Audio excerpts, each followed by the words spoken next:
बच्चों ये बताओ कि आपको 75-80 रुपए का पेट्रोल चाहिए कि 35 रुपए का?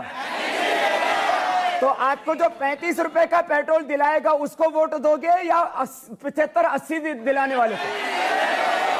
अच्छा, आपको आज गैस सिलेंडर सब्सिडी के बावजूद 425 का और सब्सिडी के बिना जो है 1200 रुपए का मिलता है। यदि आपको गैस का सिलेंडर 300 या 400 रुपए का मिले उसको वोट करोगे या 1200 रुपए का देने वालों को? देखो, सरकार तो ये बनाएंगे, आप थोड़ी बनाएंगे। टीवी चैनल पर ये कहा था कि कौन सी सरकार आपको चाहिए, 40 रुपए पेट्रोल वाली सरकार, 300 रुपए सिलेंडर वाली सरकार। बाबा जी अच्छे भी कुछ आप ही ने कहा था सरकार बनी थी, आपने कहा था कि नहीं कहा था? बाबा जी मैंने कहा था, पूछ पड़ेगा मेरी। हाँ बाबा जी, आपकी कंपनी पतंजलि, बाबा जी आपकी कंपनी पतंजलि ऐसे जाता है ना आदमी को ना। बाबा जी आप ही ने कहा था। अरे आदमी को मैं कह रहा भाई ऐसे प्रश्न मत पूछो। बाबा जी मैं तेरे प्रश्नों का उत्तर देने के लिए कोई ठेकेदार है कि तू जो भी पूछा मैं उसका उत्तर दूं।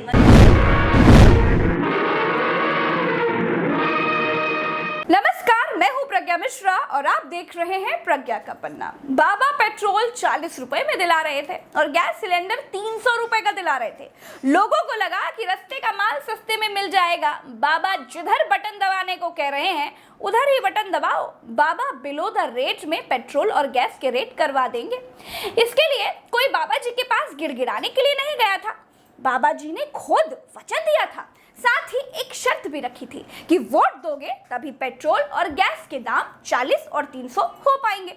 2014 की जनता महंगाई और भ्रष्टाचार से बहुत परेशान थी। देश बाबा की बातों में आ गया।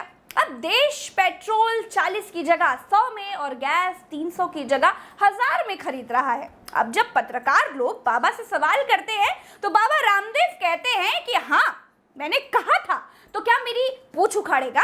मैं तेरे प्रश्नों के उत्तर देने का ठेकेदार नहीं हूँ। जरा सुनिए। बाबा जी आपने तो टीवी चैनल पर यह कहा था कि कौन सी सरकार आपको चाहिए, 40 रुपए पेट्रोल वाली सरकार, 300 रुपए सिलेंडर वाली सरकार। बाबा जी अच्छे भी कुछ आप ही ने कहा था सरकार बनी थी, आपने कहा था कि नहीं कहा था? बाबा जी मैंने कहा था, पूछ पड़ेगा मेरी। हाँ बाबा जी आपकी कंपनी पतंजलि, बाबा जी आपकी कंपनी पतंजलि ऐसे जाता है ना आदमी को ना। बाबा जी आप ही ने कहा था। अरे आदमी को मैं कह रहा भाई ऐसे प्रश्न मत पूछो। बाबा जी मैं तेरे प्रश्नों का उत्तर देने के लिए कोई ठेकेदार है कि तू जो भी पूछा मैं उसका उत्तर दूं। बाबा जी ठेका तो आपने ही लिया था। बंदर से आदमी बनने के दरमियान बगैर इस्तेमाल की बहुत सारी चीजें गायब होती गईं। उनमें से पूछ के साथ साथ ईमान भी था। अब आदमी ईमान लेस और पूछ लेस पैदा होने लगा है। कोई आपकी पूछ नहीं उखाड़ रहा है, लेकिन प्रश्न तो कर ही सकता है कि आपने देश को धोखा क्यों दिया? आपने कोरा झूठा वादा क्यों किया? जनता मूर्ख थी, आप तो समझदार थे बाबा जी। आपको तो मालूम ही था कि सब सरकारें एक जैसी होती हैं। महंगाई पर रोक लगाने का भूता किसी के भीतर नहीं है। लोगों ने आपके ऊपर भरोसा किया और आपने उस भरोसे की हत्या कर दी। ये दिन दहाड़े 420 है बाबा जी। बच्चों ये बताओ कि आपको 75-80 रुपए का पेट्रोल चाहिए कि 35 रुपए का? तो आपको जो 35 रुपए का पेट्रोल दिलाएगा उसको वोट दोगे या 75-80 दिलाने वाले को? अच्छा, आपको आज गैस सिलेंडर सब्सिडी के बावजूद 425 का और सब्सिडी के बिना जो है 1200 रुपए का मिलता है। यदि आपको गैस का सिलेंडर 300 या 400 रुपए का मिले उसको वोट करोगे या 1200 रुपए का देने वालों को? देखो, आपने अपनी मनचाही जगह पर वोट दिलवा दिया, लेकिन क्या कभी पेट्रोल 40 रुपए में करने के लिए कोई धरना दिया? क्या कभी कोई मांग उठाई? कभी नहीं। जब बाबा ने कहा था कि आप वोट देंगे तो पेट्रोल 40 का हो जाएगा, तो लोगों को लगा कि बाबा की प्रधानमंत्री जी से बात होती होगी।